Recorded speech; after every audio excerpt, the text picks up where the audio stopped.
سمعت عن اكبر خناقه حصلت على كوكب الارض؟ ده ايلون ماسك وده مارك. ودي قناة عادات اللي انت بتتفرج على الفيديو ده من عليه. ايلون ماسك ثروته تقدر ب 195 مليار دولار. ايلون ماسك ده بقى من اغنى اغنياء العالم يوم 10 يناير.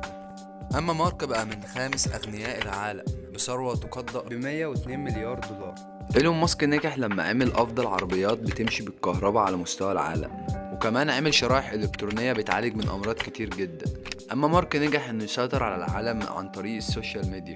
ايلون ماسك ما عجبوش اللي بيحصل عشان مارك عايز يقتحم الخصوصيه بتاعت الناس. بمعنى اصح ان مارك في سنه 2014 اشترى برنامج اسمه الواتساب بتقريبا 19 مليار دولار، وبقاله حوالي 6 سنين ما بيكسبش من واتساب حاجه خالص. فمارك قام جاي قايل انا بقالي 6 سنين ما بكسبش منكم حاجه خالص، انا عايز اخد حقي. فايه هو حقه؟ فحقه ان هو يقتحم الخصوصيه بتاعت الناس اللي مستخدمه الواتساب. يعني مارك بيبقى عارف احنا بنكتب ايه على واتساب، او بنقرا ايه، او بنكلم بعض في ايه، وبعدين يستخدم ده على فيسبوك. طب هو هيستخدم ده ازاي؟ تخيل ان انت بتكلم واحد صاحبك دلوقتي على واتساب وبتقول له تعالى ننزل ناكل في اي مطعم، بعدها فتحت فيسبوك، هتلاقي اول ما تفتح فيسبوك صور لمطاعم كتير واماكن مطاعم كتير جدا. اللي بيعمله مارك ده اختراق لخصوصية المستخدمين اللي هم احنا. فايلون ماسك ما عجبوش اللي مارك عمله، فبعدها ايلون ماسك نزل تويته وكاتب فيها يوز سيجنال. الناس كلها راحت على شركة سيجنال ادفانس، وهي شركة متخصصة في العلاجات الطبية.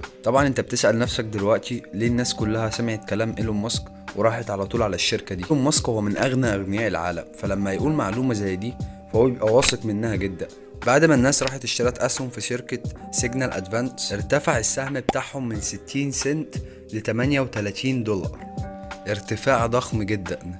واكيد دلوقتي انت استنتجت ان الارتفاع ده بسبب ايلون ماسك وبسبب التويته اللي هو نزلها. طبعا انت بتسأل نفسك دلوقتي طب هو ايلون ماسك استفاد ايه من ده؟ لما ايلون ماسك نزل التويته بتاعت يوز سيجنال ما كانش يقصد شركه سيجنال ادفانس. ماسك هنا كان يقصد سيجنال اللي هو الابليكيشن، والابليكيشن ده بيعمل نفس الحاجات اللي واتساب بيعملها، يعني بيقدم لك نفس المزايا اللي واتساب بيقدمها لك. بعدها الناس جريت تعمل داونلود لابليكيشن اللي هو سيجنال. طبعا الناس دي بتبقى بالملايين. وطبعا ابليكيشن سيجنال ده المنافس القوي لواتساب وتليجرام، وده خلى عمليات التحميل لواتساب تقل ب 11%. طبعا في الوقت اللي انا بكلمك فيه ده هيكون مارك فعل اللي هو اختراق خصوصية الجميع.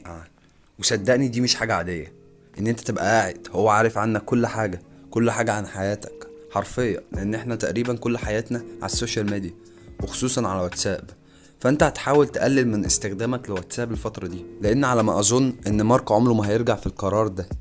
لو انت هتقدر انك تمسح برنامج الواتساب ده هيكون افضل ليك. وبكده يكون الفيديو بتاعنا خلص. اتمنى تكون استفدت من الفيديو والفيديو يكون عجبك. ما تنساش تعمل سبسكرايب وحط لايك للقناة عشان تشوف كل جديد.